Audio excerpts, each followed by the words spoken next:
Hello students, आप सबका स्वागत करता हूं 42 वीडियो सीरीज में। गाइस, ऑल इंडिया सैनिक स्कूल एंट्रेंस एग्जाम 2018 जो पेपर हुआ था 9th क्लास का मैथमेटिक्स का, हम लोग उस पोर्शन की बात करने वाले हैं। गाइस, इस पोर्शन में हम लोग पढ़ेंगे कि मैथमेटिक्स में 2018 के अंदर किस ढंग के क्वेश्चन आए थे, कौन से वो तरीके जिनसे आप इस पेपर को एकदम ईजी कर सकते हैं, और हर एक क्वेश्चन के हम लोग कॉन्सेप्ट पे बात करने वाले हैं।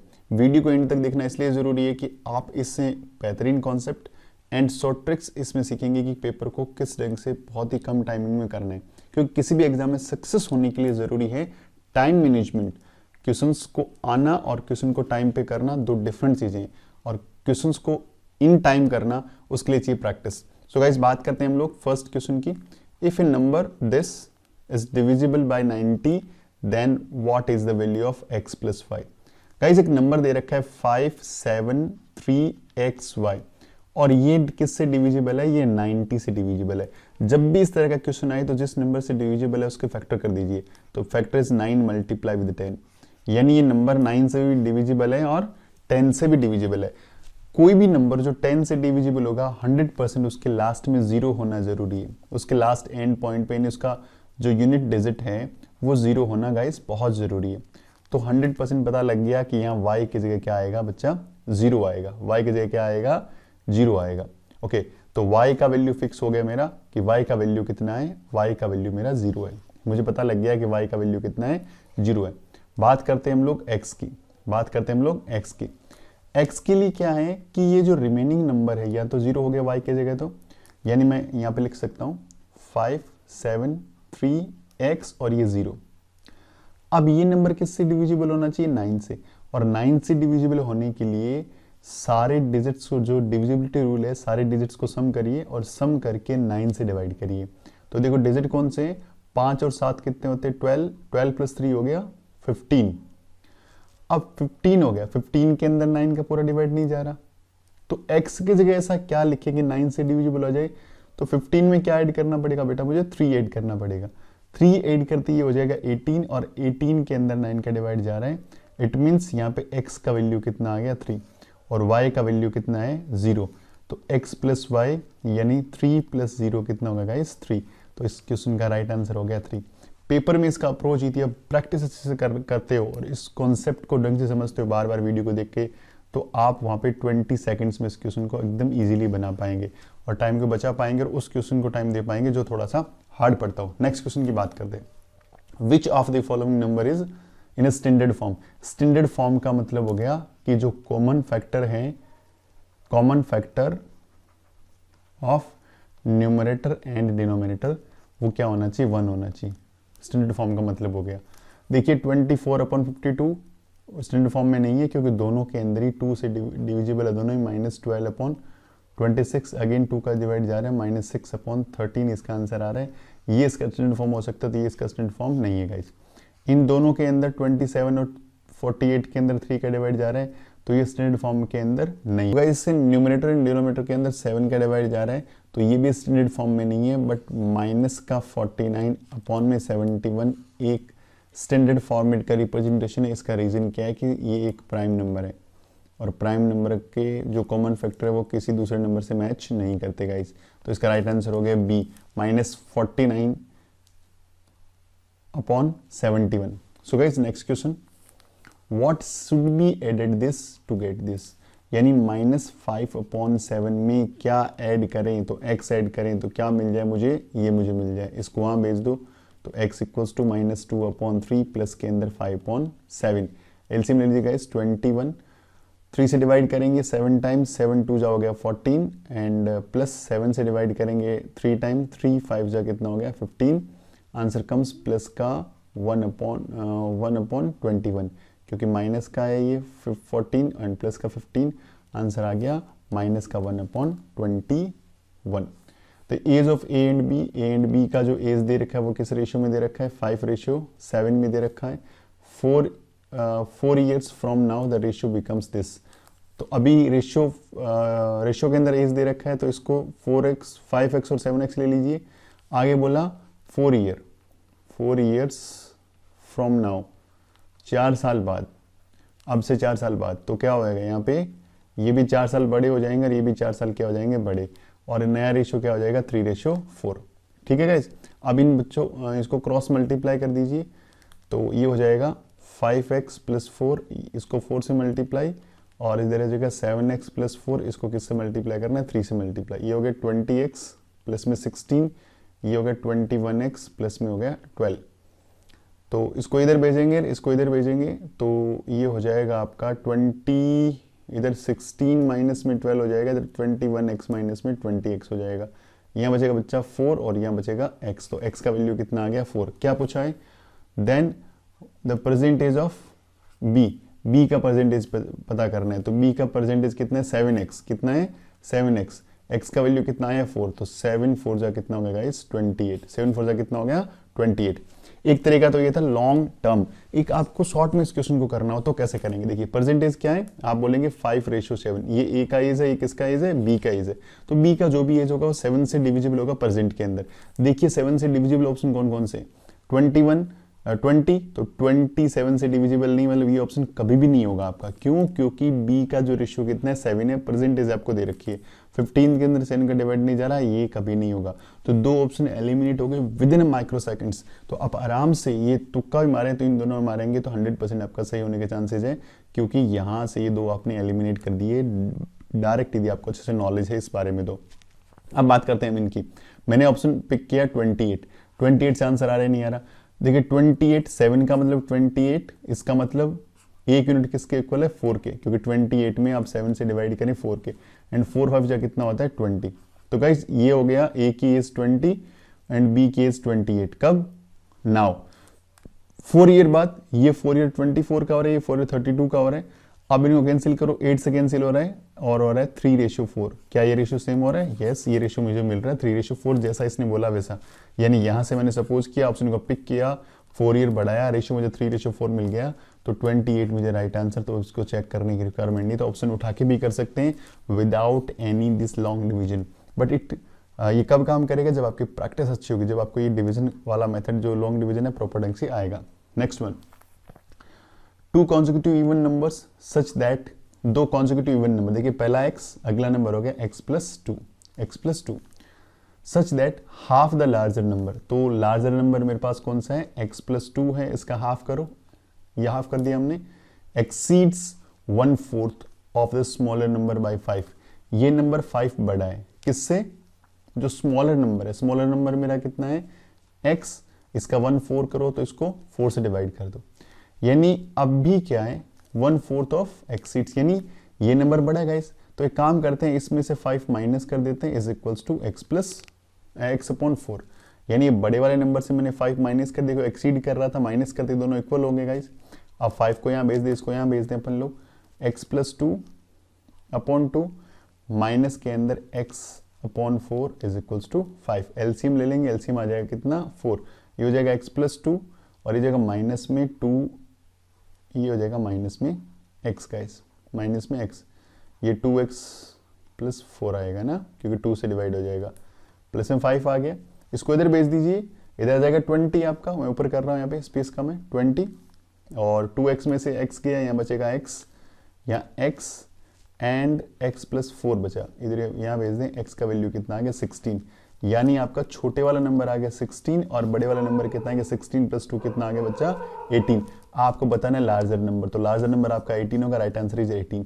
अब आप इसका डायरेक्ट क्या उठा के ऑप्शन उठा के भी बना के कर सकते हैं, कैसे, आपको लार्जर नंबर पता करना है, तो लार्जर नंबर पिक कर लीजिए कोई भी नंबर, जैसे 16 आपने लार्जर नंबर किया तो 14 क्या हो गया, स्मॉलर नंबर हो गया।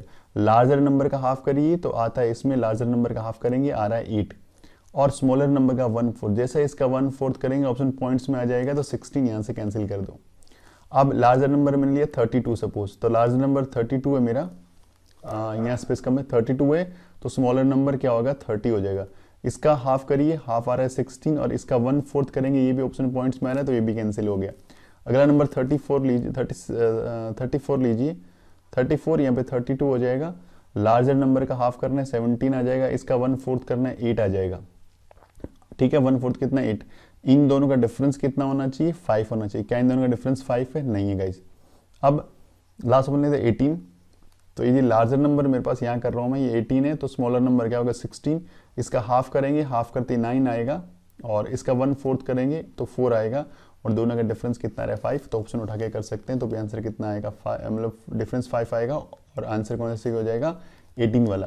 तो गाइस यदि आपकी प्रैक्टिस की हुई है तो आप ऑप्शन से भी कर सकते हैं। Next question, if this is this then find f is equals to, तो 0.254f minus 3 is equals to 0.05 10f minus में 9।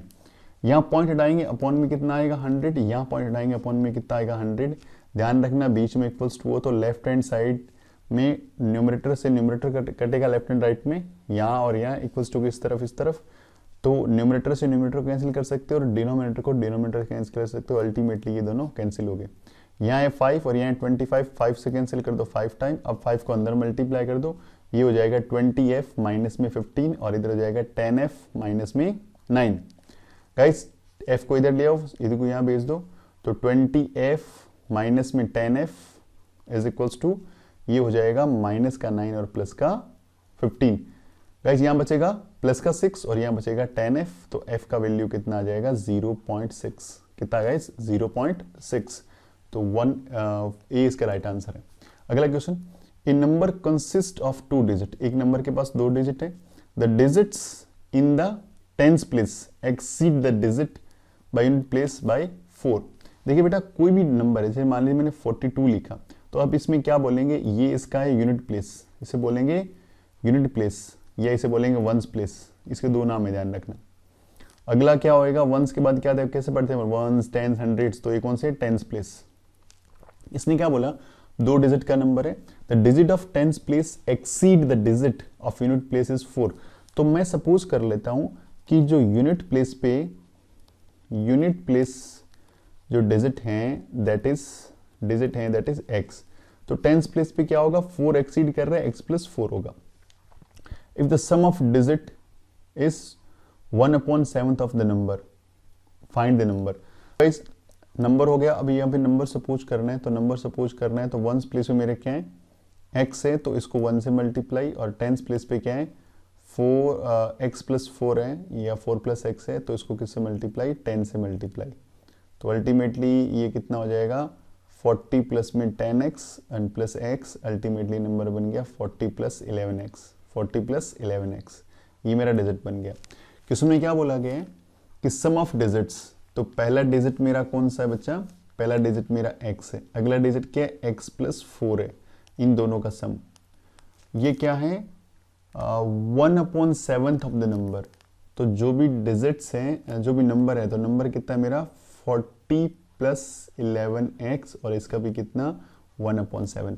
इसको ऐड कर रहे हैं, x और x कितना हो गया 2x प्लस 4, इधर 7 क्या है डिवाइड में, इधर आ जाएगा मल्टीप्लाई में, अल्टीमेटली बन जाएगा 40 प्लस 11x, ये हो जाएगा 14x प्लस 28, और इधर हो जाएगा 40 प्लस में 11x, 11x को यहाँ भेज देंगे, 28 को यहाँ भेज देंगे, तो 14 माइनस 11 ये हो जाएगा 3x, एंड 40 माइनस 28 हो जाएगा 12, x का वैल्यू बच्चा आ जाएगा 4, यानी वंस प्लेस पे क्या आएगा 4, तो वंस प्लेस पे 4 सिर्फ एक ही डिजिट में, ऑप्शन में डी के अंदर वंस पे 4, एंड इसका 4 ज़्यादा टेंस पे, तो ये हो गया 8, तो 84 is right answer, 84 is a right answer.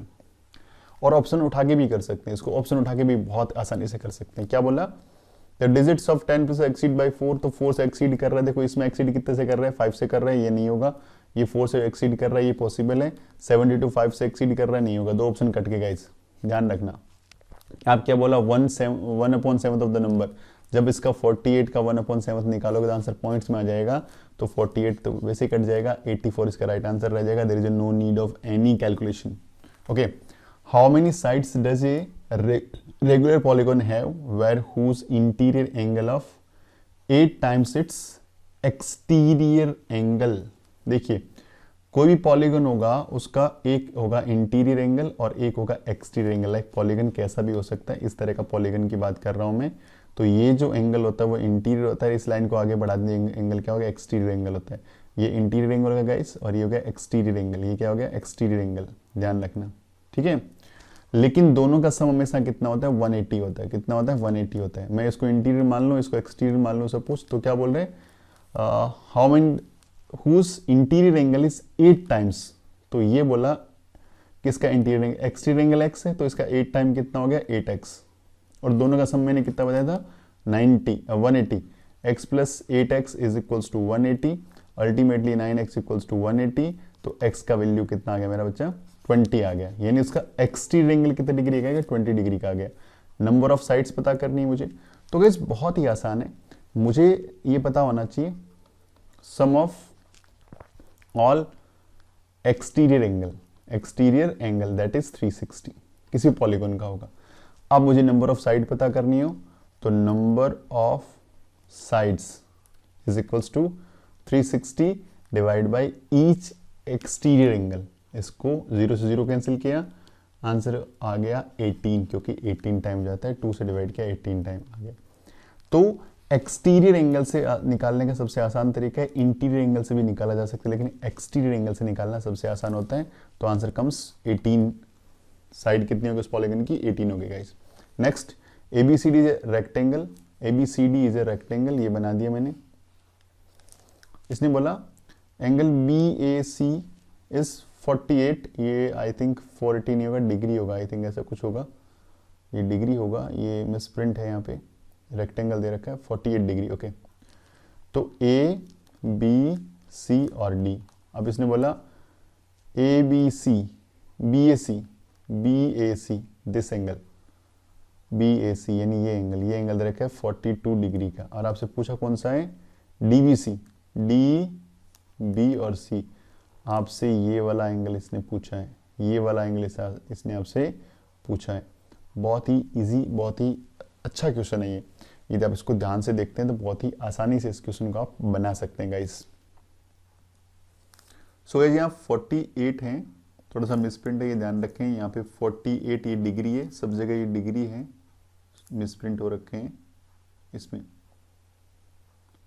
ये 132 डिग्री है, कोई दिक्कत नहीं, ये 38 डिग्री। ओके, तो गाइस ध्यान क्या रखना है कि कोई भी जब रेक्टेंगल होता है उसके अंदर जो डायगोनल होते हैं उसके अंदर खास बात होती है कि ये डायगोनल एक दूसरे को बाइसेक्ट करते हैं, एंड डायगोनल जो होते हैं किसी भी रेक्टेंगल के वो भी इक्वल भी होते हैं।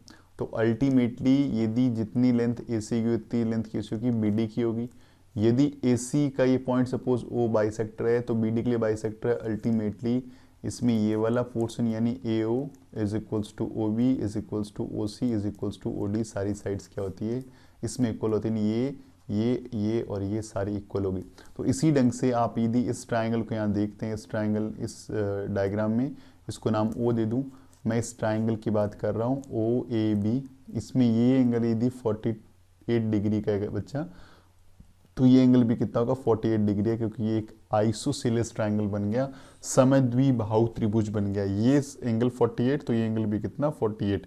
और किसी भी रेक्टेंगल के अंदर कंप्लीट एंगल जो होता है हमेशा कितने डिग्री का होता है, 90 डिग्री का होता है। तो यहाँ पूरा कंप्लीट एंगल 90 डिग्री बन रहा है, 90 में से इधर वाला 48 है, तो 90 माइनस 48 करेंगे हम लोग तो 42 डिग्री आंसर आ जाएगा। तो ये एंगल कितने डिग्री का होगा, 42 डिग्री का। तो 42 वाला आंसर मेरा सही हो गया, B इज राइट आंसर। तो गाइस ध्यान रखने वाली बात है, डायगोनल क्या होते हैं, एक दूसरे को इक्वली बाइसेक्ट करते हैं, और दोनों डायगोनल इक्वल है। तो यहाँ पे जो इसके बाइसेक्टर पॉइंट के जो लाइंस होगी OA OB OC OD सारी की सारी क्या होगी, इक्वल हो गए guys. Next one is the triangle the angle ABCD of quadrilateral ABCD taken a order of ratio this, then find ABCD किस ढंग का है, अपने को पता करना है। ठीक है, 3:7:6:4। क्या ये रोम्बस हो सकता है, रोम्बस में ऑपोजिट एंगल इक्वल होते हैं, ये पॉसिबल नहीं है। क्या ये पैरेललोग्राम हो सकता है, ऑपोजिट एंगल इक्वल होते हैं, ये पॉसिबल नहीं है। क्या ये काइट हो सकती है, तो काइट भी ये नहीं होगी, क्योंकि इसमें भी ऑपोजिट एंगल्स जो होते हैं वो हमेशा कैसे होते हैं, सो गाइस इसमें ऑपोजिट एंगल क्या होते हैं, इक्वल होते हैं काइट के अंदर भी। तो इसमें कोई भी ऑपोजिट एंगल इक्वल मुझे नहीं दिख रहा। 3 का अपोजिट 6 है एंड 7 का अपोजिट 4 है, तो 100% ये क्या हो जाएगा, एक ट्रपेजियम हो जाएगा। तो C is a right answer. तो मुझे कोई भी फाइंड आउट करने की रिक्वायरमेंट नहीं है, इजीली मैं इनके जो कॉन्सेप्ट इनसे निकाल सकता हूँ। Next one is a data set of n observation has the mean of 2x बार। तो n नंबर्स का जो मीन है वो दे रखा है 2x bar, while other data set 2n, other data set है 2n और इसका मीन दे रखा है x bar, then mean of combined data set of 3n observation will be. तो सबसे पहले देखिए ये आपको दे रखा है नंबर्स और ये आपको दे रखा है मीन, तो मुझे निकालना पड़ेगा सम, और सम के लिए मुझे क्या करना पड़ता है, एवरेज इक्वल्स टू होता है सम अपॉन में नंबर्स। तो मुझे सम निकालना हो तो average multiply with number is equals to आता है बच्चा सम। तो सम निकालने के लिए मुझे क्या करना पड़ेगा, n को मल्टीप्लाई करना पड़ेगा 2x बार से, ओके, और इधर मल्टीप्लाई करना है 2n को इंटू x बार से। तो अल्टीमेटली इसका जो आंसर आ जाएगा पहले वाले सम का तो वो आ जाएगा 2x बार n, और इसका भी हो जाएगा प्लस में 2x बार n। तो ये दोनों हो गए 2 2 जा 4, तो 4x बार n इसका राइट आंसर आ जाएगा। तो 4x बार n ये आ गया total sum. And total digits कितने हो गए, तो पहले वाले में n है, अगले वाले में 2n है, अल्टीमेटली हो गया 3n। तो n से n कैंसिल हो गया, तो 4x बार अपॉन 3, तो एवरेज कितना आ गया 4x बार अपॉन 3, तो 4x bar upon 3 D is your right answer. तो क्वेश्चन के फॉर्मेट को पकड़ना है, फॉर्मूला सिर्फ ये यूज होना है और कुछ नहीं करना। आपको पहले दोनों के सम निकालने हैं, क्योंकि आपको डिजिट्स प्लस मीन दे रखा है, सम निकालेंगे ये आ जाएगा, इसका डिजिट्स प्लस सम दे रखा है, मीन दे रखा है तो इसका डिजिट सम आ जाएगा। दोनों को सम कर लिया, टोटल ऑब्जर्वेशन का मैंने सम निकाल लिया, टोटल मैंने डेटा का नंबर निकाल लिया, एंड ये इसका निकाल लिया मैंने एवरेज, और एवरेज कितना आ गया 4/3 x बार। Next one is in a class of 17 student 6 boys failed in test, 6 बच्चे फेल हो गए। दोज हु पास स्कोर, इसने इतना इतना इतना किया, then median score of 17 student in the class.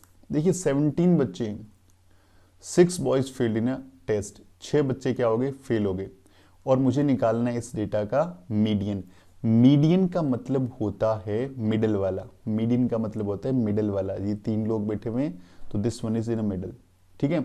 अब 17 बच्चे बैठे हुए हैं, लाइक यहाँ 1 नंबर पे ये बच्चा होगा, ये 2 नंबर पे होगा, ये 3 नंबर पे, ये 4 नंबर पे, ये 5 नंबर पे, ये 6 पे, ये 7 पे, 8 पे, 9 पे, 10 पे, 11, 12, 13, 14, 15, 16 और 17, ये 17 स्टूडेंट्स है। मीन निकालना हो, एकदम मिडिल वाला देखना पड़ेगा। इट मीन्स 1 से लेके 8 तक यहाँ छोड़िए, और 11 से लेके 8 तक आगे तक छोड़िए, 11 से लेके 17 तक का छोड़िए, तो यहाँ पे 10 है ना, ओके ओके, ये मैंने दोनों को ले लिया। तो जो भी मीन होगा वो 19th प्लेस पे होगा, 9 प्लेस पे होगा, 9th प्लेस पे होगा। तो उसने बोला 6 बच्चे फेल हो गए, तो जो फेल हो गए वो यहाँ पे कहीं ना कहीं उनके नंबर कम ही रहे होंगे। ये 6 बच्चे ये रहे जो फेल हो गए, इनके नंबर नहीं दे रखे, कोई रिक्वायरमेंट नहीं, क्योंकि इससे डेटा पे कोई फर्क नहीं पड़ रहा। अगला देखिए, सबसे छोटा नंबर आएगा सबसे पहले, जो नंबर गिवन है, देखिए 12 है, 15 है, 17 है, 15, 19, तो 12 यहाँ आ गया 12 गाइस। अगला डिजिट 12 के बाद 13 कहीं भी नहीं है, 14 नहीं है, 15, तो 2 15 आपको दे रखे हैं। तो 9 नंबर पे कौन आ गया, 15, तो 15 इस डेटा का मीन आ गया। आगे क्या लिखा जा रहा है कोई फर्क इससे नहीं पड़ता। 17 डिजिट है तो मीन क्या होगा, 9th प्लेस पे जो होगा वो अपना मीन होगा, क्योंकि 17 टोटल डेटा है। मीडियन का मतलब होता है मिडिल वाला। Next one is, so guys question number 13, the mean is, सबसे पहले तो मीन का फॉर्मूला पता होना चाहिए। मीन का मतलब होता है sum of observation upon numbers of observation, ये मीन का फॉर्मूला होता है बच्चा। The mean age of a class is 16 year, बच्चों को पता नहीं है कितने, बट क्लास का मीन दे रखा है, क्लास और इसका क्या दे रखा है, mean, that is 16 years, okay. If class teacher aged 14 years old is also included, एक क्लास टीचर है, टीचर्स एज, तो टीचर्स एज कितना है 40 years. Mean age increase to 17 year, ये यदि इंक्लूड कर दें, टीचर का एज भी इंक्लूड कर दें, तो न्यू मीन कितना आ जाएगा, new mean comes 17 years. Find number of student in a class. तो मुझे यहाँ पे लेट करना पड़ेगा, let number of students in class, that is x बच्चे क्लास के अंदर। तो अब ये मीन का फॉर्मूला लगाइए जरा, mean is equals to some मुझे पता नहीं है, अपॉन में होता है नंबर। तो मीन दे रखा है फर्स्ट सिचुएशन में 16 ईयर, सम मुझे पता नहीं है, बच्चे कितने एक्स, अल्टीमेटली हो गया 16x। ये क्या आ गया, सम आ गया किनका, 16 बच्चों की एज का, 16 ईयर्स जो मीन था x बच्चों का, तो टोटल सम आ गया 16x किसका, पूरी क्लास का। अब इसमें बोला कि टीचर को ऐड कर दिया भैया, तो टीचर को इसमें ऐड कर दिया, टीचर्स एज कितना बचा, दैट इज 40 ईयर। तो न्यू सम कितना आ जाएगा, न्यू सम निकल के आ जाएगा 16x प्लस 40। 16x क्या है, पूरे क्लास का सम, और 40 क्या है, टीचर का सम। ओके गाइस, तो अब मुझे क्या करना है, न्यू मीन निकालना है, न्यू मीन। तो न्यू मीन कितना होगा बेटा, न्यू मीन हो जाएगा आपका, सम हो गया टोटल 16x प्लस 40 अपॉन के अंदर टोटल नंबर कितना है, पहले x बच्चे थे, एक टीचर आ गया x प्लस 1। तो न्यू मीन दे रखा है 17 equals to 16x plus 40 upon के अंदर x प्लस 1। इसको इधर क्रॉस मल्टीप्लाई कर दो, x को पहले 17 से मल्टीप्लाई किया 17x, x को 1 से मल्टीप्लाई किया 17 को 1 से मल्टीप्लाई किया 17, 16x प्लस कितना हो गया 40।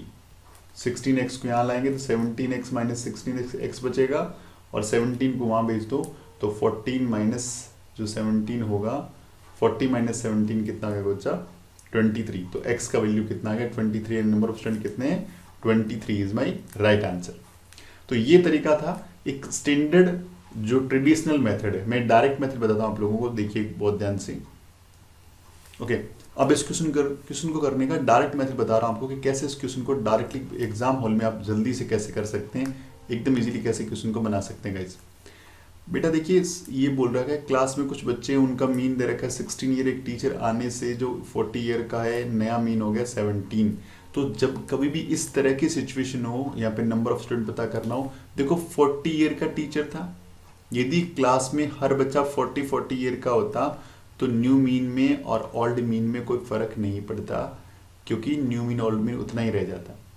अब 40 ईयर का टीचर आने से नया मीन बन के आया 17 ईयर, टीचर नहीं था तो कितना था 16 ईयर, यानी हर एक बच्चे को एक ईयर दिया गया होगा, तभी 16 से 17 हो गया होगा, यानी 40 में से 17 माइनस कर दीजिए, डायरेक्ट आंसर आपको मिल जाएगा 23। यानी जो भी आपको न्यू मीन दे रखा हो और जो एज दे रखी हो नए मेंबर की, उसका जो डिफरेंस होता है वही आपका आंसर होता है। This is the short trick. ये शॉर्ट ट्रिक वो बच्चा समझ पाएगा जिसने एक बार बेसिक से इस टॉपिक को समझ रखा हो। कहीं चलते हैं नेक्स्ट क्वेश्चन की तरफ, बहुत ध्यान से देखिएगा। फ्रॉम ए वेल सफल deck out 52 cards, one card is drawn at a random, what will the probability that card drawn is a queen. तो ध्यान रखना, numbers of queen in a deck of 52 cards. कितनी queen's होती है, 4 queen's होती है। कितनी क्वींस होती है, 4 क्वीन। तो प्रोबेबिलिटी निकालनी है, तो प्रोबेबिलिटी का फॉर्मूला, फेवरेबल आउटकम्स मेरा 4 है, टोटल आउटकम्स कितने हैं 52, इसको कैंसिल करेंगे 4 से तो कितना आ जाएगा 1/13। तो राइट आंसर इज 1/13। प्रोबेबिलिटी का चैप्टर है, कोई डाउट लगे तो मुझे इसमें कमेंट करिएगा, मैं आपको एक्सप्लेन कर दूंगा। Next one, which of the following number is not a perfect square. Perfect square कौन सा नहीं है, क्विक जल्दी से जल्दी कर सकते हैं हम लोग। पहले तो ध्यान रखना, जीरोस कितने हो सकते हैं, लास्ट में 2 जीरो हो सकते हैं, 4 जीरो हो सकते हैं, 6 जीरो हो सकते हैं।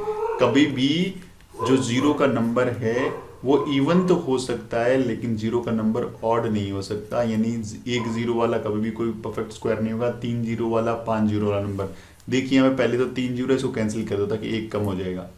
दूसरा, आपको यही निकालना है कौन सा परफेक्ट स्क्वायर नहीं है, तो कुछ भी नहीं करना, कुछ भी कैलकुलेशन नहीं किया, सिंपल मैंने देखा नंबर ऑफ जीरोस कितने, यहाँ पे 3 है, तो ये नहीं हो सकता, तो राइट आंसर मेरा हो गया C. Next question, which least number must be subtracted from this to make a perfect square. तो 176 को परफेक्ट स्क्वायर बनाने के लिए क्या माइनस करना पड़ेगा? तो यदि आपने स्क्वायर याद कर रखा है फिर कोई प्रॉब्लम नहीं है, क्योंकि 13 का स्क्वायर होता है 169, और 169 तक पहुंचने के लिए क्या माइनस करना पड़ेगा? इसमें से 7 माइनस करना पड़ेगा। कितना माइनस करना पड़ेगा? 7। तो आराम से इजीली इसको बना सकते हैं। नेक्स्ट वन इज, इसका वैल्यू पूछा है, तो 122 अपॉन में 128 दे रखा है गाइस। तो करते हैं इस क्वेश्चन को बनाने की कोशिश करते हैं कि क्या पॉसिबिलिटी है 288 अपॉन में 128। गाइस 1288 का मतलब हो गया 2 इंटू 144 और अपॉन में कितना हो गया 64 मल्टीप्लाई विद 2। अब देखिए इसमें 144 का रूट निकल रहा है दैट इज 12 और रूट के अंदर रह रहा है 2। यहां पे इसका रूट निकल रहा है 64 का दैट इज 8, अंदर रह रहा है √2। √2 से √2 कैंसिल, फिर 4 से काटिए 2 टाइम, 4 से काटिए 3 टाइम, आंसर आ गया 3/2। कितना आ गया? 3/2। A is my right answer. बहुत ही आसान था। Next question, the volume of cubical box दे रखा है आपको इतना meter, then find the length of side of the box. इसका देखिए ये दे रखा है आपको वॉल्यूम, ये दे रखा है आपको वॉल्यूम, आपको दे रखा है ये वॉल्यूम और आपको निकालनी है साइड। तो साइड का फॉर्मूला क्या हो जाएगा बेटा? Side of cube, side of cube तो हो जाएगा वॉल्यूम जो भी दे रखा है उसका क्यूब रूट। क्या करना है? उसका क्यूब रूट। तो आपको 3, 2, 7, 6, 8 का करना है क्यूब रूट। तो क्यूब रूट करने का बहुत आसान तरीका बताता हूं मैं, कितना ही बड़ा नंबर हो कोई दिक्कत नहीं है। एक तो आपको ये क्यूब्स आनी चाहिए। 1 का क्यूब क्या होता है? 1 होता है। 2 का क्यूब क्या होता है? 8 होता है। 3 का क्यूब दैट इज 27। 4 का क्यूब दैट इज 64। 5 का क्यूब दैट इज 125। 6 का क्यूब 216। 7 का क्यूब 343। 8 का क्यूब दैट इज 512 एंड 9 का क्यूब दैट इज 729। गाइस क्या करना है? जो भी नंबर देखिए इसका क्यूब रूट निकालना है। 3, 2, 7, 6 तो इसके पेयर बनाइए 3-3 नंबर के। ये पेयर फर्स्ट पेयर बन गया, ये सेकंड पेयर बन गया, ठीक है। अब इस पेयर के अंदर जो एकदम पहला पेयर बनता है उसमें तो लास्ट डिजिट देख लो क्या है 8। यहाँ पे देख लो बेटा 8 कहाँ आ रहा है? यहाँ पे 8 आ रहा है, यहाँ पे क्या आ रहा है? 8 आ रहा है। इसका मतलब 8 किसका क्यूब रूट होता है? 2 का होता है। तो यहाँ पे डिजिट कंफर्म हो गया, 2 आएगा। अगला देखिए 32। अब देखिए 32 किसके नजदीक है? इस सीरीज में से किसके नजदीक है 32? देखिए बेटा 1 से बड़ा होता है, 8 हो गया, 27 हो गया एंड 64 हो गया। तो 32 पढ़ रहा है, 32 जो पढ़ रहा है वो 3 के क्यूब और 4 के क्यूब के बीच में आता है। 4 के क्यूब के बीच में आ रहा है। तो छोटे वाले डिजिट को पिक करना है, 3 को पिक करना है। तो इसकी जगह यहाँ पे कितना आ जाएगा? 3। तो अल्टीमेटली नंबर क्या बन जाएगा? 32। यानी इसका रूट कितना आ जाएगा? इसका क्यूब रूट कितना आ जाएगा? इसका क्यूब रूट हो जाएगा 32। कितना हो जाएगा? 32। कितना हो जाएगा? 32। 32 इसका क्यूब रूट आ जाएगा। क्या ऑप्शन में 32 है? हाँ 32 ऑप्शन में, लेकिन वो गलत है क्योंकि हम लोगों ने अभी तक क्या किया? इस पॉइंट को नहीं देखा। देखो पॉइंट लगा हुआ है, इसमें पॉइंट लगा हुआ है। पॉइंट के बाद 3 डिजिट है तो क्यूब रूट के बाद 1 डिजिट रहेगा। तो आंसर आ जाएगा 3.2 metre. 3.2 metre. D is right answer. ध्यान रखना, D is a right answer. Okay, by what least number should be multiplied to get perfect cube? इसको परफेक्ट क्यूब बनाने तो क्या मल्टीप्लाई करना पड़ेगा? तो इसका फैक्टर कर दीजिए फटाक से। फैक्टर निकालिए इसका फैक्टर। 2 से डिवाइड करिए पहले। 3, 2, 4 अगेन 2 से डिवाइड करेंगे इसको। 1 आ जाएगा, 6 आ जाएगा और 2 आ जाएगा 162। 2 से डिवाइड करिए दैट इज 81। अगेन 2 से डिवाइड करिए दैट इज 20। अभी 2 से डिवाइड नहीं, 3 से डिवाइड होगा 27। देन 3 से डिवाइड करिए दैट इज 9। 3 से डिवाइड करिए दैट इज 3। 3 से डिवाइड करिए 1। अब देखिए जो पेयर कंप्लीट हो रहा है उसको तो छोड़ दीजिए। यहाँ पेयर कंप्लीट हो रहा है, 3-3 का पेयर देखना है, ठीक है। ये पेयर कंप्लीट हो रहा है, छोड़ दीजिए। अब कौन सा पेयर कंप्लीट नहीं हो रहा? 3 वाला पेयर कंप्लीट नहीं हो रहा। ये बोल रहा है व्हाट शुड नंबर मल्टीप्लाई। इसको मल्टीप्लाई किससे करें? तो इस पेयर को 3, क्योंकि मुझे क्यूब पता करना है, क्यूब के लिए 3-3 का पेयर होना जरूरी है। इसके पास क्या है? अकेला डिजिट ये 2 और चाहिए इसको, तो 3 और 3 और चाहिए। तो अल्टीमेटली आपको ये 2 3 लेके आने पड़ेंगे। तो 3 मल्टीप्लाई विद 3 कितना हो गया? 9। यानी मल्टीप्लाई इस नंबर को किससे करना पड़ेगा, 9 से करना पड़ेगा। इस क्वेश्चन का राइट आंसर कितना हो जाएगा, 9।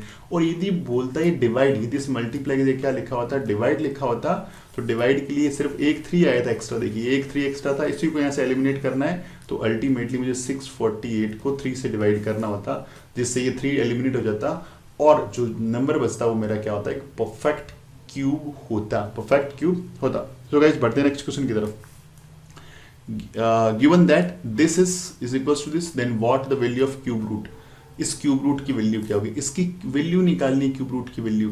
तो आपको इसका प्रोडक्ट दे रखा है, तो क्या दे रखा है इसका product, 0 3 4 8 6 2 5 is equals to 3 3 7 5 multiply with 729। तो इस अलग से यदि इसका क्यूब रूट निकालना है तो इसका क्यूब रूट निकाल अलग अलग निकाल के क्या कर दीजिए आप, मल्टीप्लाई कर देंगे बाद में अपन लोग।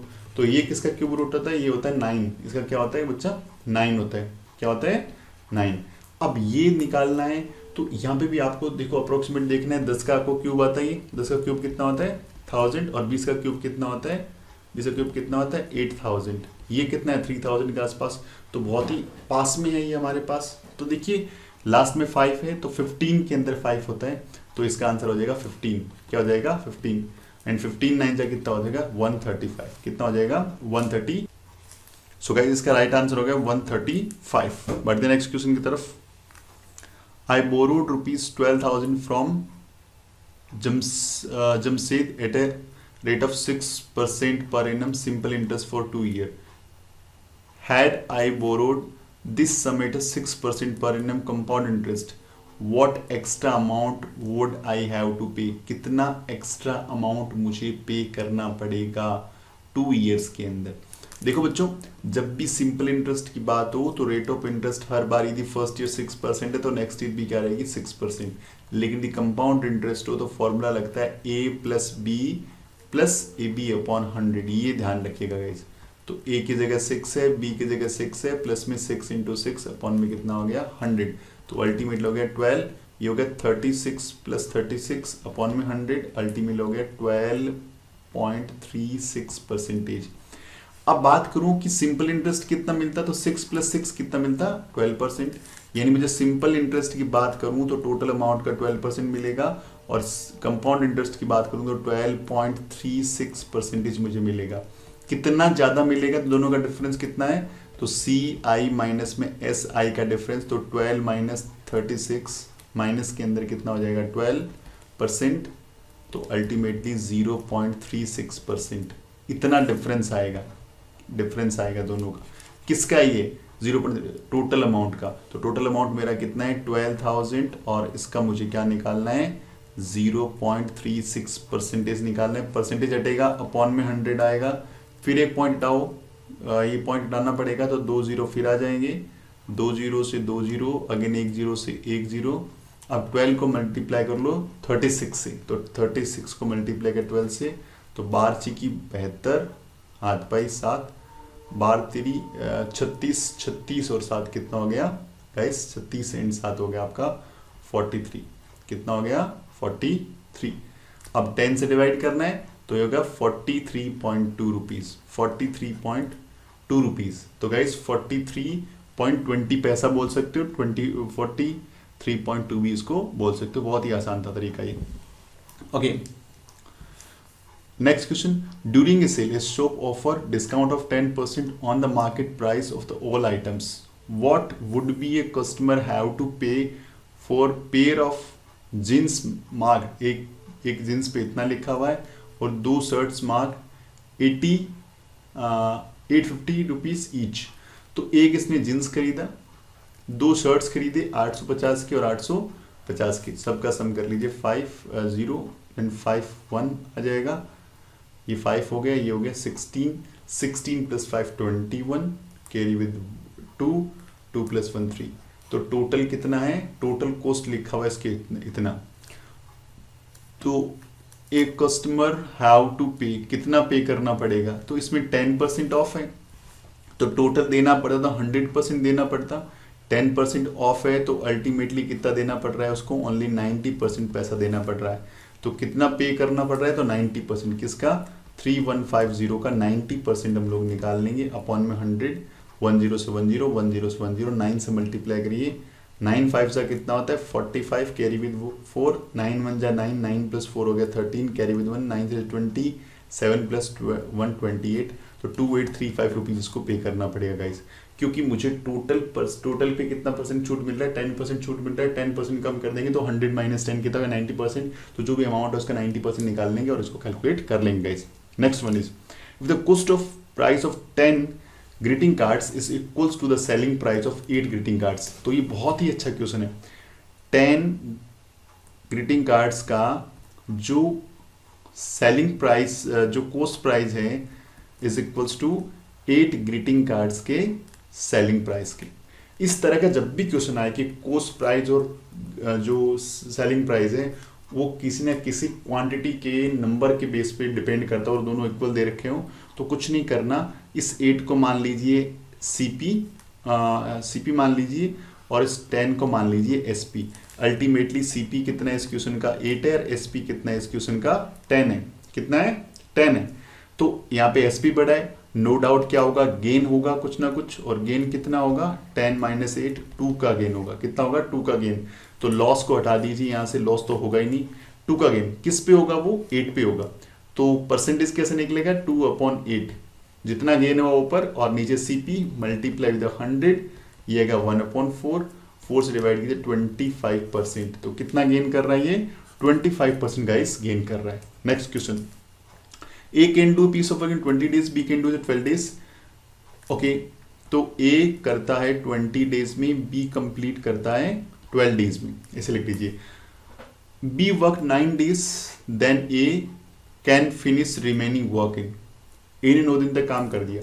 तो गाइस क्या करना है, देखिए इस ढंग से जब भी क्वेश्चन आए तो आपको ऐसे एरो करना है, फिर दोनों का एलसीएम लेना है, 20 प्लस 60 का 12 का एलसीएम लेना है। तो 20 1 जा 20, बड़ा नंबर का टेबल बोलना है, 20 1 जा 20, 20 के 12 का डिवाइड नहीं जा रहा, 22 जा 40, 40 में 12 का डिवाइड नहीं जा रहा, 23 जा होता है 60, 60 में 12 का डिवाइड जा रहा है। अब क्या करिए, इसको इससे डिवाइड करिए तो जाएगा 3 टाइम, तो इसको इस लाइन पे लिख देना है। फिर करिए 12 से डिवाइड, ये जाएगा कितने टाइम 5 टाइम, इसको यहाँ लिख दीजिएगा इस। अब इसको समझिए, ये जो भी एलसीएम आता है ये होता है टोटल वर्क, ध्यान रखना टोटल काम होता है जो भी करता है बच्चे, जो भी लोग मिलके करते हैं। ये जो आएगा यहाँ पे इस लाइन पे, ये किसके सीध में ए के सीध में, तो ए की कैपेसिटी आ गई, ये efficiency of in a day, ठीक है ना, efficiency of in a day, एक दिन की एफिशिएंसी आ गई। ये एफिशिएंसी किसकी आ गई बी की। इसको ढंग से समझना हो तो टोटल सपोज मुझे 60 पिलर्स तैयार करने हैं। ए एक दिन में कितने पिलर तैयार कर सकता है 3 पिलर तैयार कर सकता है। बी एक दिन में कितने पिलर तैयार कर सकता है 5 पिलर तैयार कर सकता है। जो भी इस लाइन पे है वो उसकी क्या होगी कैपेसिटी होगी। तो ए की कैपेसिटी 3 पिलर्स है और बी कैपेसिटी कितनी है 5 पिलर्स। क्वेश्चन क्या बोल रहे हैं 9 दिन तक बी ने काम किया, 9 दिन तक बी ने काम किया, एक दिन में 5 पिलर बनाया, टोटल पिलर कितने बनाए 45 पिलर बना दिए। टोटल बनाने कितने थे 60, 45 बना दिए इसने, कितने बच के 15। ये 15 कौन बनाएगा ए बनाएगा। कितना बनाएगा ए बनाएगा। ए एक दिन में बनाता है कितने 3 पिलर, तो 15 पिलर बनाता है, 15 पिलर बनाने हैं, 3 पिलर एक दिन में बना रहा है, तो टोटल दिन कितने लगेंगे 5 डेज लगेगा। इस बहुत ही आसान। तो रिमेनिंग वर्क को करने में को कितना टाइम लगेगा 5 डेज का टाइम लग जाएगा, 5 दिन इसको लग जाएंगे। Next question, a car takes 2 hours to reach a destination by travelling speed दे रखी है। How long will it take while travelling at speed दे रखी है अलग से। देखिए 2 hours के अंदर ये स्पीड क्या है इसकी 60 किलोमीटर पर आवर हो, तो कुछ डिस्टेंस कवर करेगी। तो डिस्टेंस का formula speed into time. Speed है मेरा 60, टाइम है मेरा 2, अल्टीमेटली 120 आ गया। अभी बोल रहे स्पीड, नया स्पीड कर दिया इसने 80। कितना स्पीड कर दिया 80। तो मुझे क्या पता करना है टाइम टेकन पता करना है। तो टाइम का फॉर्मूला हो जाएगा डिस्टेंस अपॉन स्पीड। तो डिस्टेंस कितना 120, स्पीड कितना मेरा 80, ये कैंसिल हो गया, ये कट गया 4 से 3/2 मल्टीप्लाई विद, देखो 3/2 को पहले मिक्स फ्रैक्शन में लिख दो तो 1 1.5, तो 1 आवर तो कंप्लीट लग गया। एंड हाफ आवर का मतलब कितना 30 मिनट्स, तो 1 hour 30 minutes, 1 hour। नंबर 26 बहुत ही यूनिक और अच्छा क्वेश्चन है। आपको दे रखा है x प्लस 1/x का वैल्यू 5 और आपसे पूछा है x² प्लस 1/x² का वैल्यू। गाइज यहाँ मैं कुछ फॉर्मूले बता दूं आपको। यदि कहीं पे x plus 1/x equals to 5 दे रखा है और आपसे पूछा जाए x² प्लस 5 की जगह हम कोई वेरिएबल ले लेते हैं, k ले लेते हैं, सपोज कुछ भी हो 5 हो 10 हो 12 हो कुछ भी हो, हमने इसकी जगह ले लिया सपोज k। और x² प्लस 1/x² पूछे तो सिंपल आपको क्या करना है k² - 2 करना है। ये फॉर्मूला आप डायरेक्ट याद रखें, के स्क्वायर माइनस 2 करना है। सिचुएशन नंबर फर्स्ट, यदि आपको ये गिवन है और सिचुएशन नंबर सेकंड के अंदर आपसे पूछा जाए x cube plus 1 upon x cube, तो क्या करना है बेटा आपको, के क्यूब माइनस 3k करना है, के क्यूब माइनस 3k। तो ये फॉर्मूला भी आपको याद रखना है कि हाँ इस तरह के क्वेश्चन आए तो इनका सोल्यूशन होता है ये वाला। सेकंड सिचुएशन, यदि आपको गिवन है गाइस कि x लाइक सेकेंड कंडीशन आपको दे रखा है x minus 1 upon x is equals to k, और आपसे पूछ लिया जाए x square plus 1 upon x square का वैल्यू, तो क्या करना है, के स्क्वायर प्लस 2 कर देना है। ये एक डायरेक्ट शॉर्टकट है आपको इस तरह के क्वेश्चंस को याद ध्यान रखने की। और x cube plus 1 upon x cube पूछ लें तो आपको क्या करना है, के क्यूब माइनस प्लस 3k हो जाएगा, उसमें कितना हो जाएगा, प्लस 3k। तो गाइस ये चार फॉर्मूले, चार सिचुएशन याद रखें, इन्हीं चारों पे बेस्ड क्वेश्चन आ जाएंगे आपके। देखिए क्वेश्चन नंबर आपका क्या है, जो 26 है ऐसा ही बना हुआ है, यहाँ पे क्या है 5 है, यानी x plus 1 upon x equals to k का वैल्यू यहाँ 5 है। तो करना क्या है मुझे, के स्क्वायर माइनस 2 यानी 5 का स्क्वायर करना है और माइनस का 2 करना है, 5 का स्क्वायर 25 माइनस 2 करना है, आंसर कम्स 23। तो इसका राइट आंसर क्या हो जाएगा इस 23। नेक्स्ट इज इक्वल्स टू, इसने पूछा ये किसके इक्वल होगा, तो गाइस देखिए दे क्या रखा है, a plus 1 a minus 1 a square plus 1, और आपसे पूछा इनमें से कौन सा आंसर इसका होगा। देखिए बेटा ये जो है ना, ये आपका एक फॉर्मूला यहाँ बनता है x plus y x minus y, one time in a plus one time in a minus, और इसका सोल्यूशन होता है फर्स्ट का स्क्वायर माइनस सेकंड का स्क्वायर, यानी x का स्क्वायर माइनस वाई का स्क्वायर। तो यहाँ पे देखिए a और 1 एक बार प्लस में एक बार माइनस में हो जाएगा a का स्क्वायर माइनस 1 का स्क्वायर, a का स्क्वायर माइनस 1 का स्क्वायर। तो वन टाइम ये ऐसा हो गया, यहाँ a का स्क्वायर प्लस 1, क्या इसके ऊपर स्क्वायर लगा सकता हूँ, हाँ कोई दिक्कत नहीं है, 1 के ऊपर स्क्वायर लगाएं क्यूब लगाएं कोई फर्क नहीं पड़ता। अब अगेन आप इसको ढंग से देखेंगे तो अगेन आपके सामने one time in minus one time in plus वाली ये वाली सिचुएशन वापस से आ गई है।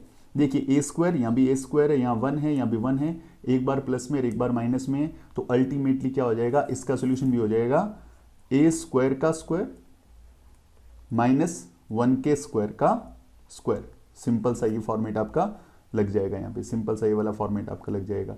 तो a की पावर 2 की पावर 2 क्या होती है, a की पावर 4 होती है, और 1 की पावर 2 की पावर 2 कितना ही कोई फर्क नहीं पड़ता, तो इसका वैल्यू क्या होता है 1 ही होता है। तो a की पावर 4 माइनस 1, तो ये ऑप्शन है डी के अंदर, तो इस राइट आंसर क्या है इसका डी है। तो गाइज ये फॉर्मूला आपको 2 बार अप्लाई करना है इस क्वेश्चन में।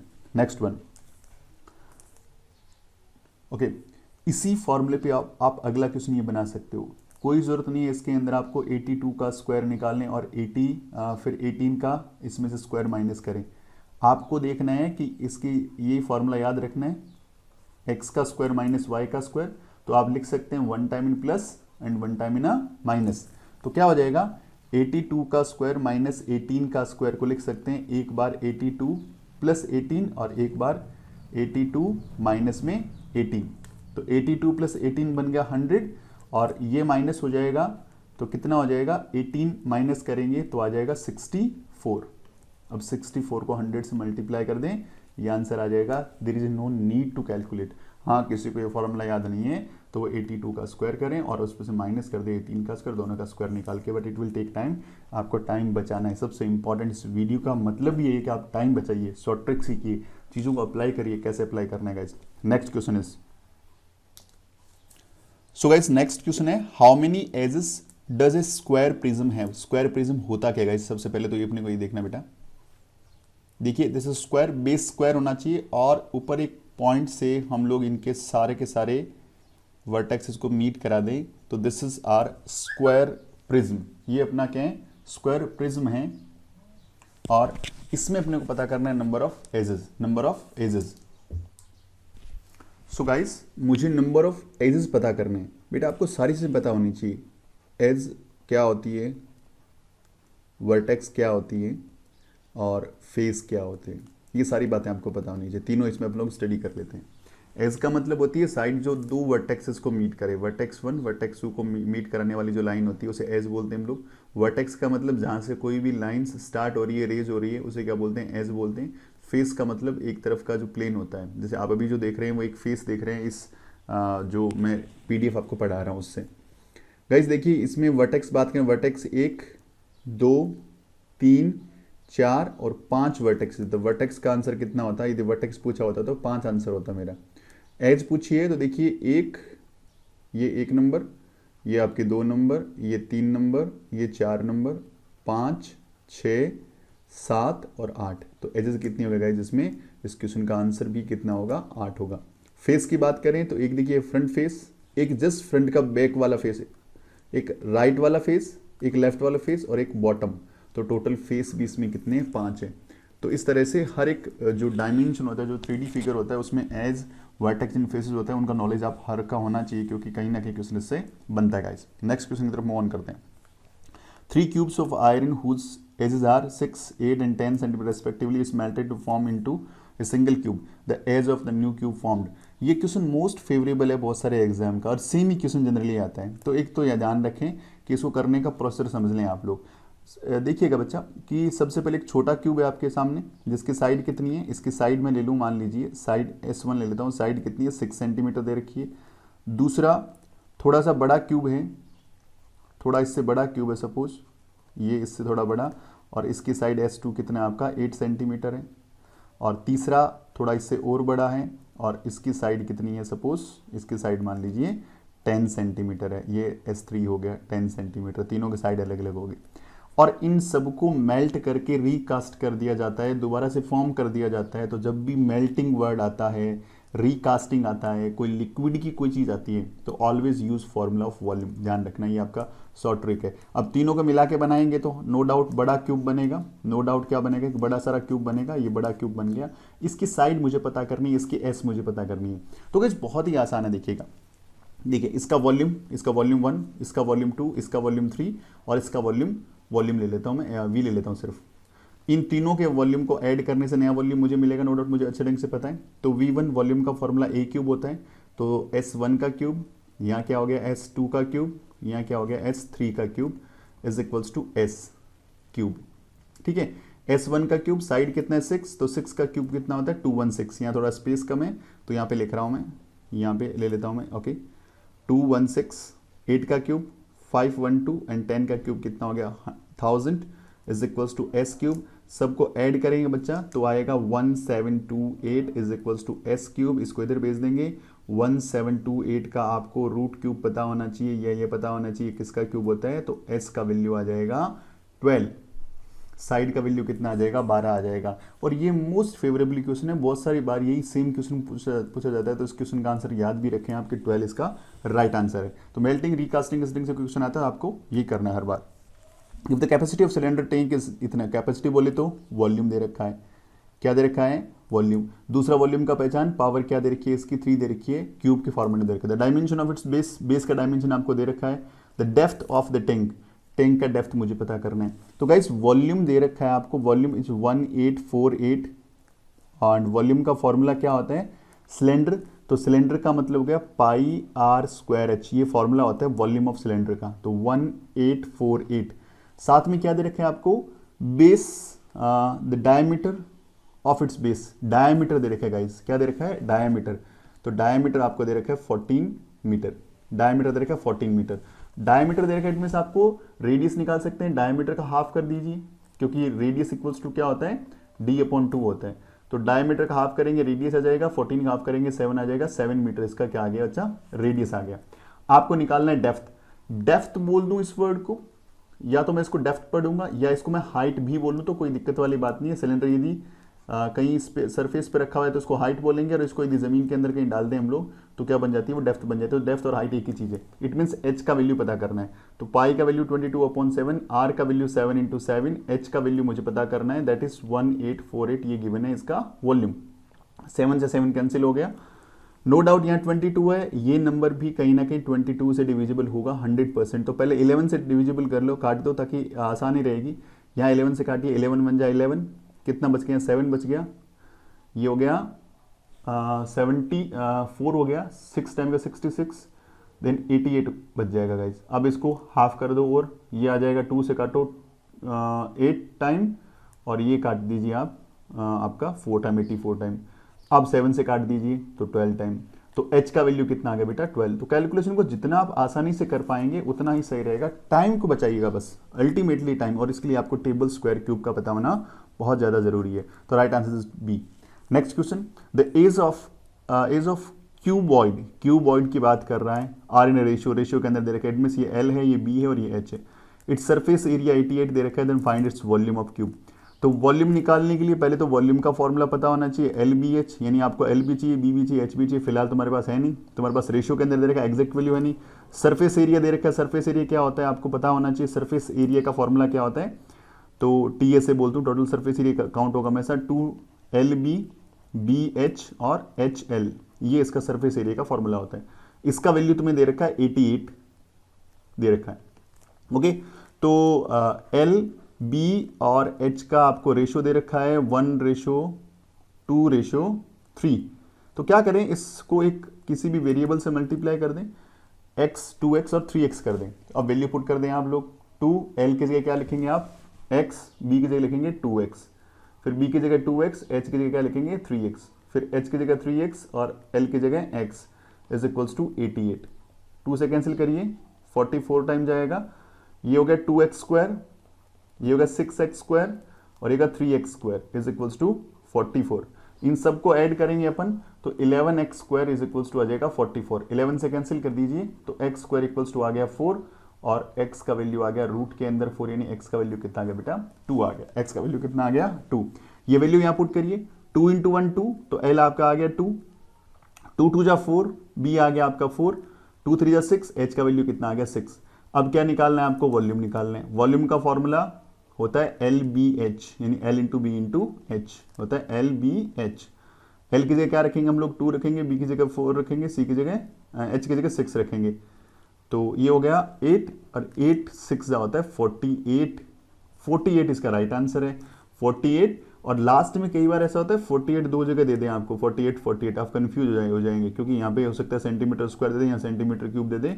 तो वॉल्यूम ही आपसे पूछे तो वॉल्यूम की पावर हमेशा 3 में आती है, तो इस चीज़ का भी ध्यान रखें। 48 is right answer. Next question, the parallel side of a trapezium are in ratio. देखो ट्रेपीजियम होता कैसा है, देखिए ट्रेपीजियम ऐसा होता है, this one is a trapezium. अब इसमें पैरेलल साइड, इसमें 1 पेयर के पैरेलल साइड्स का अभी रेशियो में दे रखा है 4:3, इसमें छोटे वाले यहाँ पे 4 हो गया, यहाँ पे 3 हो गया। It's perpendicular distance between them is 12 centimeter.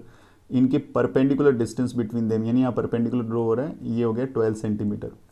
And area of trapezium, area दे रखा है, टोटल का एरिया क्या दे रखा है 630 centimetre square. Then its shorter of the parallel side, तो इसने पूछा है then its shorter of the parallel sides. ये थोड़ा सा मिसप्रिंट होगा, अपन देखते हैं, अपन दोनों निकाल के देखते हैं आंसर में क्या आता है। मैं बात करता हूँ एरिया, एरिया ऑफ पैरेललोग्राम क्या होता है 1/2 sum of parallel side. Parallel side इसको मान लीजिए मैं ए बोलूँ, इसको बी बोलूँ, तो a + b हो जाएगा मल्टीप्लाई विद हाइट, दोनों के बीच की हाइट। एरिया कितना दे रखा है आपको 630 दे रखा है, ये हाफ आ गया। l दोनों रेशियो में दे रखा है, तो मैं क्या ले लूंगा इसको 4x + 3x ले लूंगा, 4x + 3x ले लूंगा गाइज। h की जगह क्या लेंगे बच्चा, यहाँ पे हम लोग लेंगे 12। देखिए 12 से कैंसिल हो गया कितनी बार 6 टाइम, और 6 से ये तो कैंसिल आपका हो नहीं रहा है अभी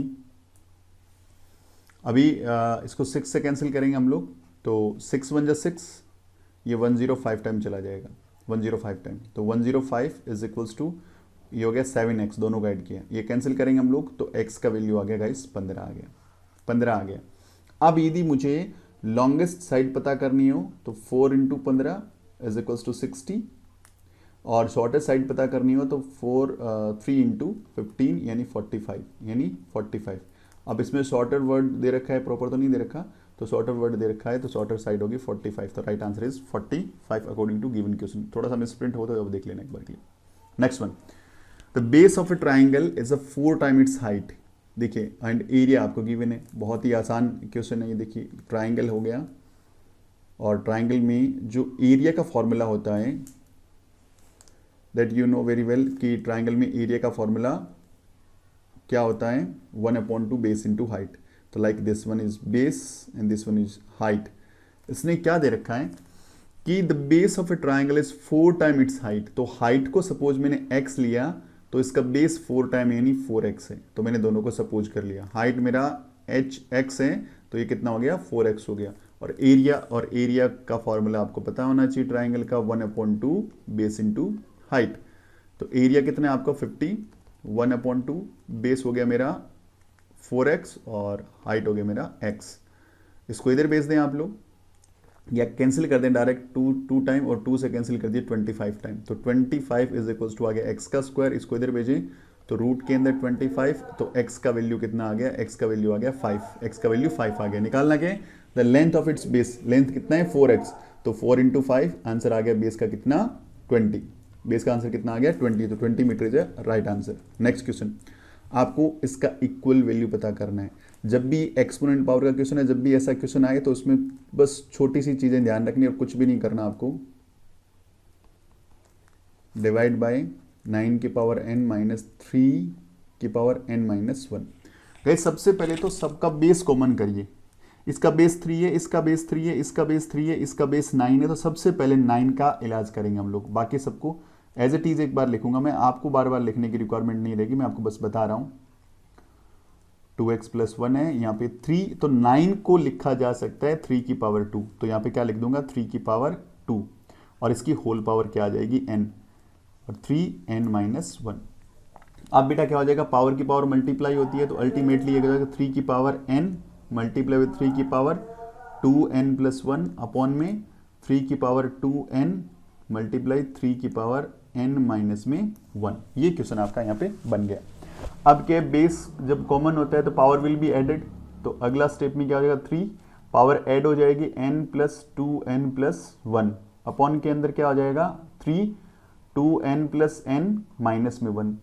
अब 2n प्लस n 3n हो गया, तो 3 की पावर 3n प्लस 1 हो जाएगा, नीचे क्या हो जाएगा n की पावर 3n माइनस में 1। अब इन दोनों का बेस सेम है, ठीक है, और मल्टीप्लाई में तो पावर ऐड होगी, बेस सेम है एंड डिवाइड में हो तो power will be subtracted, power will be subtracted. तो 3n प्लस 1 में से माइनस क्या करना है मुझे, माइनस करना है 3n माइनस का 1। अब ले लेते हैं 3n प्लस में 1, ये माइनस का 3n और ये प्लस का 1, क्योंकि माइनस माइनस क्या हो गया प्लस और माइनस प्लस हो गया माइनस।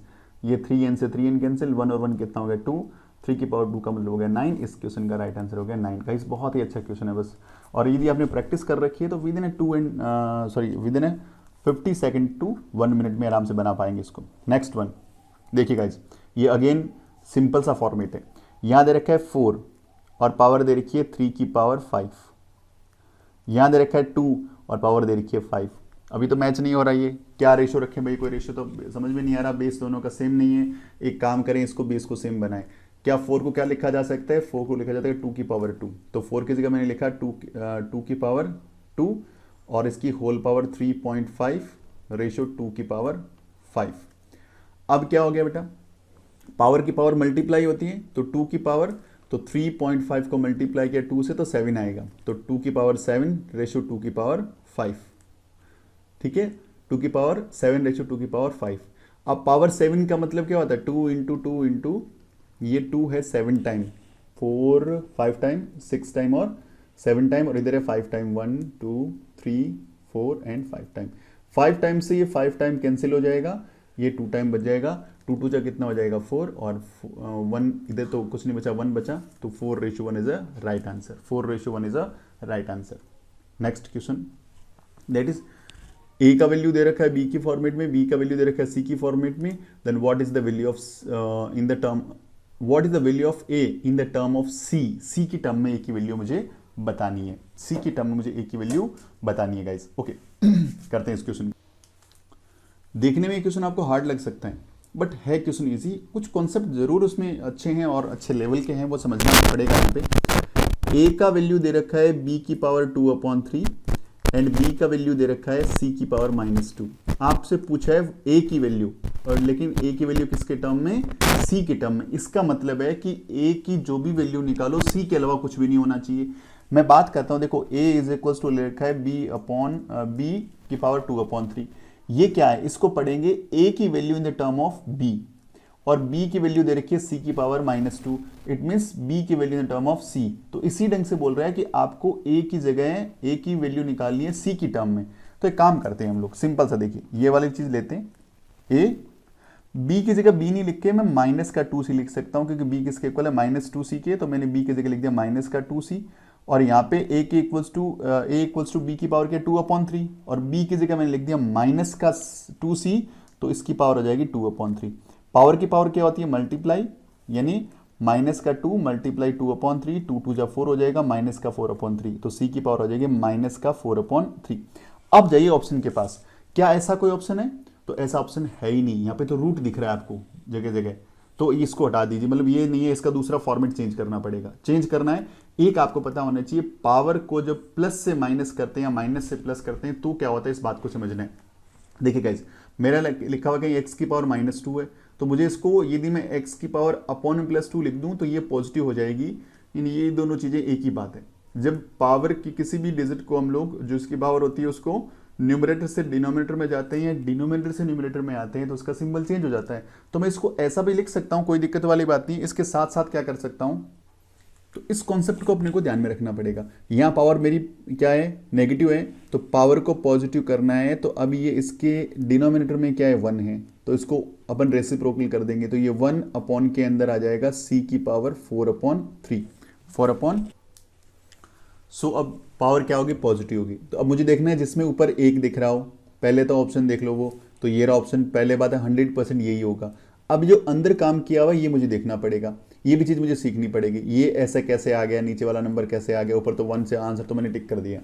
अब क्या है, एक और चीज़ बता दूं आपको मैं, कहीं पे लिखा हुआ है रूट के अंदर x, तो इसका मतलब पावर में बनाएंगे तो पावर बन जाती है 1/3, ठीक, 1/2, ठीक है। कहीं भी क्यूब रूट दिखा बच्चा, कहीं भी क्यूब रूट है तो क्यूब रूट का मतलब होता है पावर 1/3। ध्यान रखना, कहीं भी आपने क्यूब रूट पढ़ा होगा तो क्यूब रूट को पावर में लिखते हैं 1/3।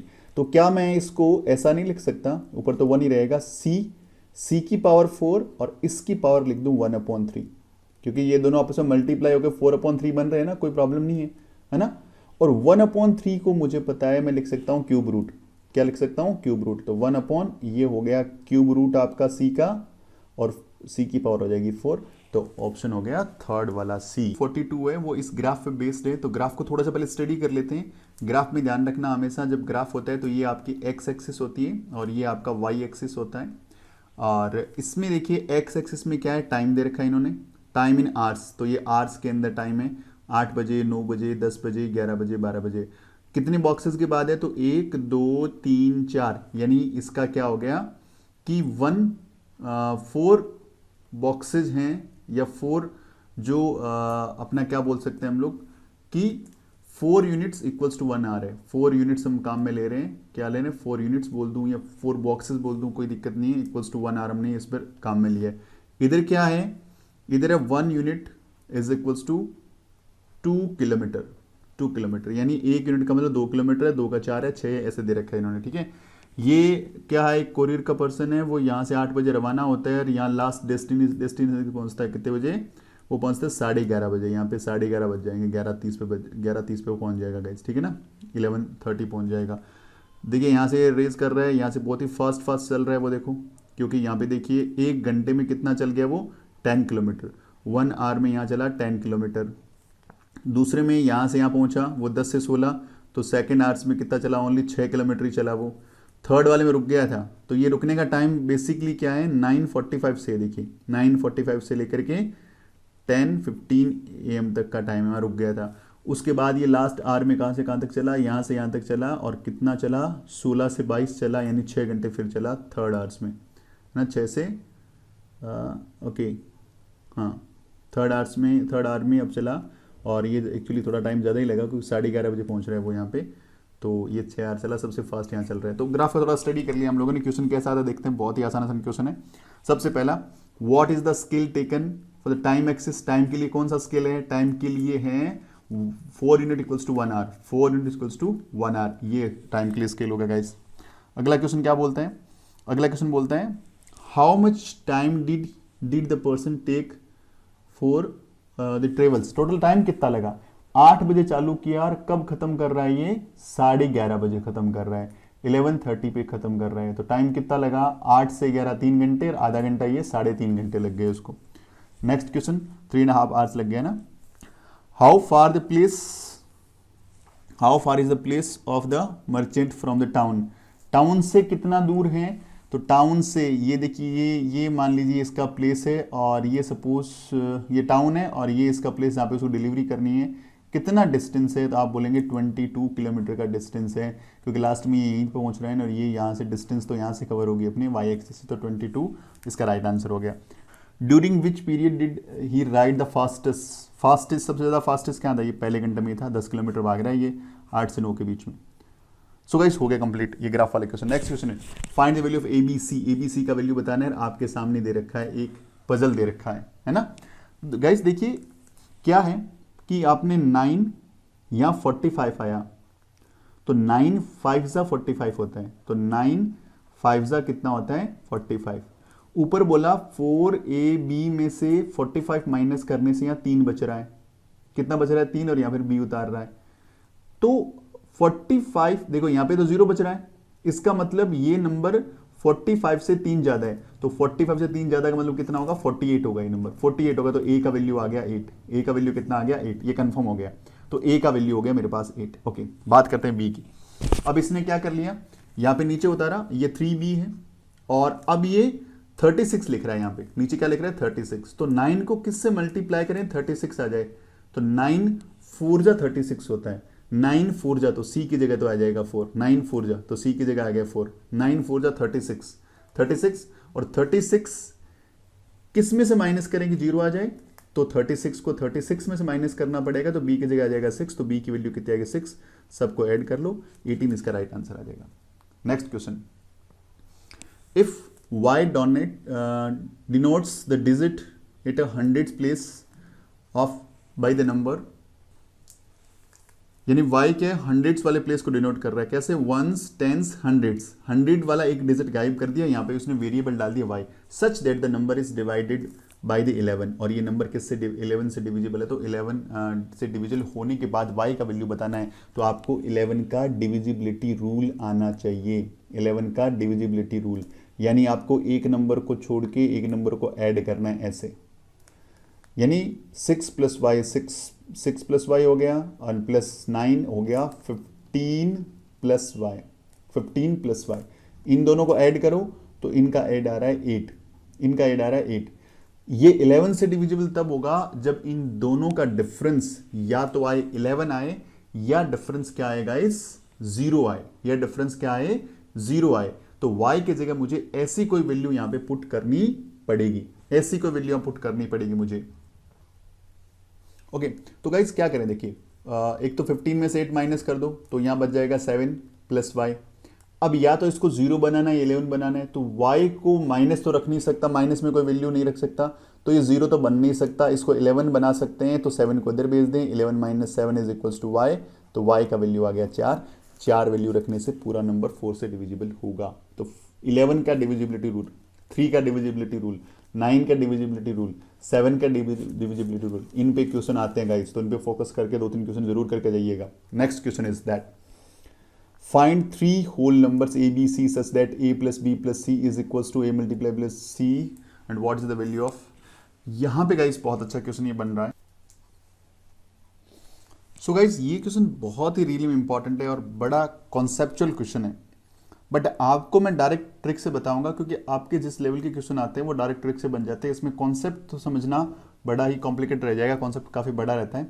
ये बोल रहे हैं फाइंड 3 होल नंबर जो 0 से स्टार्ट होते हैं, ए बी सी कोई होल नंबर है और उनकी कंडीशन क्या है कि a प्लस बी प्लस सी को ऐड करें तो वो किसके इक्वल होगा, ए बी सी के मल्टीप्लाई के बराबर होगा। आपसे पूछा a का स्क्वायर प्लस b का स्क्वायर प्लस c का स्क्वायर का वैल्यू आपसे गाइस पूछा है, तो यहाँ पे आपको जो हिट एंड ट्रायल मेथड लगाना है आपको सिंपल लैंग्वेज में ना। देखिए a को मैं 1 मान लूं, b को 2 मान लूं, c को 3 मान लूं, क्या ऐसा पॉसिबल है? 1 प्लस 2 3, 3 प्लस 3, इसका आंसर आ रहा है 6। यहाँ पे रखा मैंने 1 इंटू 2 इंटू 3, तो इसका आंसर भी आ रहा है 6। क्या ये इस इक्वेशन को सेटिस्फाई कर रहा है? तो इसका आंसर होगा यस।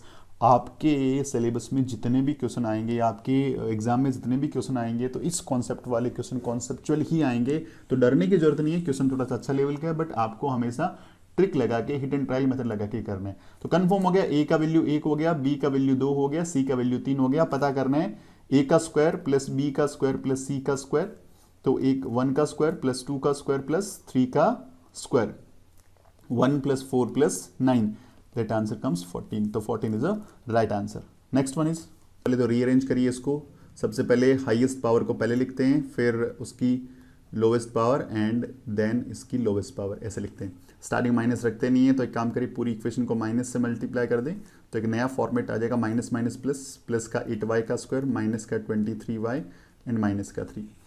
अब इसका करना पड़ेगा मिडिल टर्म स्प्लिटिंग, क्योंकि जब भी तीन ऐसे टर्म्स दे रखी हो और असेंडिंग ऑर्डर में हो, एक ही वेरिएबल हो, तो मिडिल टर्म स्प्लिटिंग से आंसर आ सकता है। तो इन दोनों को बाहर वालों को मल्टीप्लाई करिए, बाहर वालों को मल्टीप्लाई करने से आ रहा है माइनस का 24y का स्क्वायर, अंदर क्या लिखा हुआ है माइनस का 23y, यानी इनको ऐड करूं तो माइनस का 23y आ जाए, और इनको मल्टीप्लाई करूं किनको, इसकी जगह मुझे ऐसे दो टर्म पुट करने हैं, उसे ही तो बोलते हैं middle term splitting. Middle term splitting, तो 8y का स्क्वायर सेम रहेगा, माइनस का 3 सेम रहेगा, इसकी जगह दो नंबर पुट करने, और कंडीशन क्या होनी चाहिए, बाहर वाले दोनों को मल्टीप्लाई करके अलग से लिख लो। रफ कॉपी में काम करना है, ये तो सारे का पूरा रफ में ही करना है, आपका तो MCQ बेस्ड है। तो ध्यान क्या रखना है कि मल्टीप्लाई करने पे ये आ जाए और ऐड करने पे ये आ जाए, तो इसका सिंपल सा फॉर्मेट हो जाएगा माइनस का 24y एंड प्लस का y। ये गाइस इसका सॉल्यूशन रहेगा, क्योंकि माइनस के 24y के अंदर y ऐड करूंगा तो माइनस का 23y बच रहा है, और माइनस के 24y को मैं y से मल्टीप्लाई करूंगा तो माइनस का 24y स्क्वायर भी आ रहा है। तो दोनों मेरी कंडीशन फुलफिल हो रही है। आप क्या करें, दो दो का पेयर बना दें, दो दो का पेयर बना दें। फर्स्ट पेयर में कॉमन क्या आ रहा है गाइस, तो आप बोलेंगे 8y कॉमन आ रहा है, तो यहाँ बचेगा y माइनस में 3। इधर क्या कॉमन आ रहा है, कुछ भी कॉमन नहीं है, तो प्लस का 1 कॉमन आ जाएगा, तो ये हो जाएगा y माइनस में 3। तो ये देखिए y माइनस 3 ये कॉमन आना चाहिए, हमेशा एक जैसा आना चाहिए। तो एक फैक्टर हो गया y माइनस 3, और दूसरा फैक्टर हो गया अपना यहाँ पे 8y, यहाँ प्लस का 1, तो 8y प्लस 1। तो इसे बोलते हैं फैक्टराइजेशन करना। तो ये देखिए ऑप्शन कहाँ मैच हो रहा है, ये ऑप्शन आपका मैच हो रहा है ये वाले में। ओके, अब एक और चीज़ यहाँ ध्यान रखनी है। सो गाइस, अब देखिए ऑप्शन से मैच कराते हैं। एक चीज़ ध्यान रखनी है कि हम लोगों ने यहाँ पे सिंबल चेंज कर दिया था अपने फ़ायदे के लिए, तो यहाँ भी सिंबल चेंज कर दीजिए, और सिंबल वापस से माइनस यहाँ से बाहर निकालना है। तो जिस ब्रैकेट में माइनस है उसका आगे पीछे प्लेस कर दो, जो माइनस का प्लस का हो जाएगा, जो प्लस का वो किसका हो जाएगा गाइस, माइनस का हो जाएगा।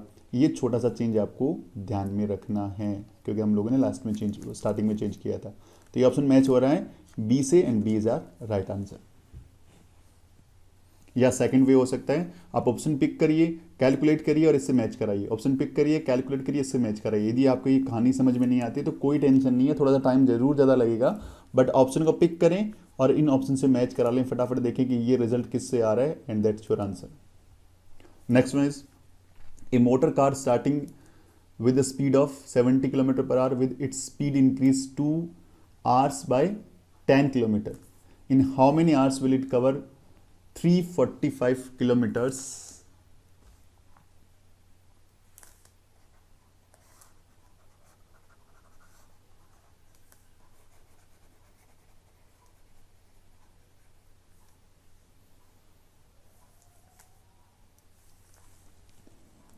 So guys, question number 47, a motor car start the speed of 70 km/h with its speed increase every 2 hours by 10 km/h.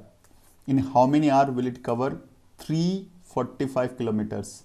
Guys, बहुत अच्छा क्वेश्चन है। टोटल डिस्टेंस आपकी कितना है, 345 किलोमीटर है।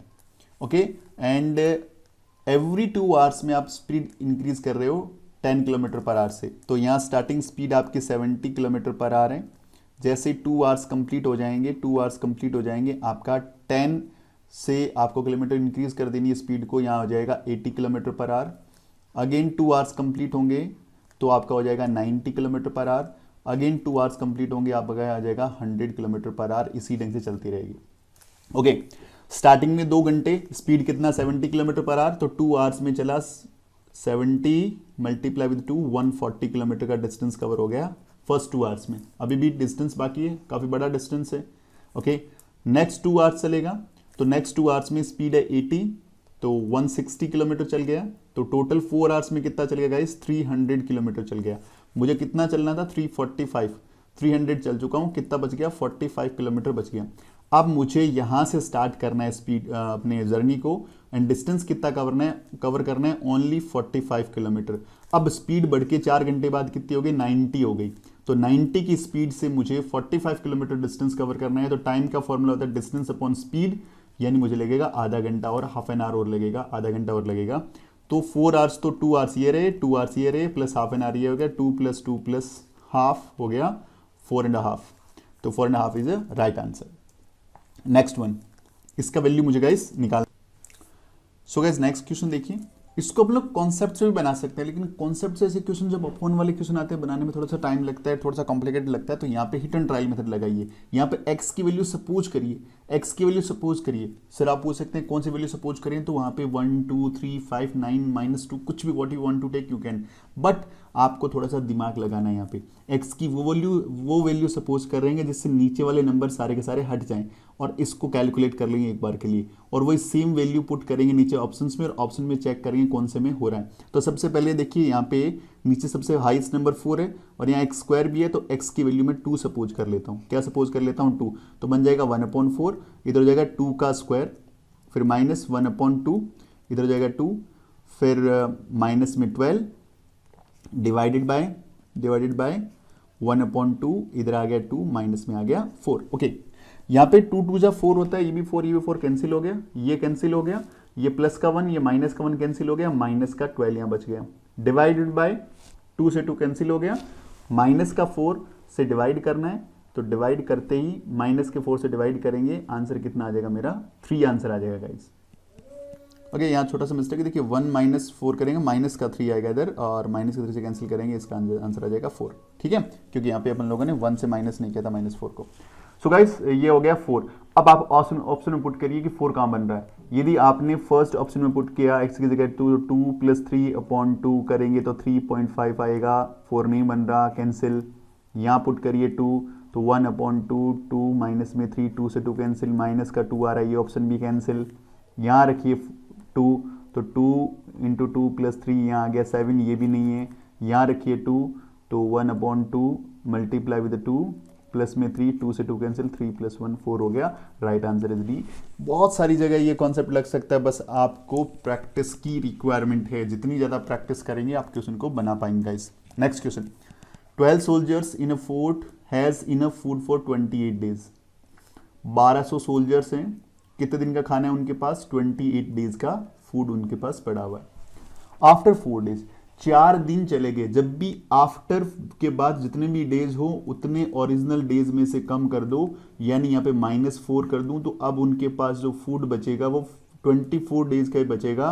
अब इस 28 का यहाँ पे कोई लेना देना नहीं है इस क्वेश्चन से। यदि यहाँ पे 10 डेज होता 10 माइनस कर देता मैं, क्या होगा, some soldiers were transfer to another fort. कुछ सोल्जर्स को ट्रांसफर कर दिया गया, लेकिन क्या ये फूड कम हुआ, नहीं। फूड कैसे, टोटल फूड कैसे निकलता है, टोटल फूड ये निकलता है soldier multiply with required days, तो ये था total food. So guys total food हमारे पास ये है।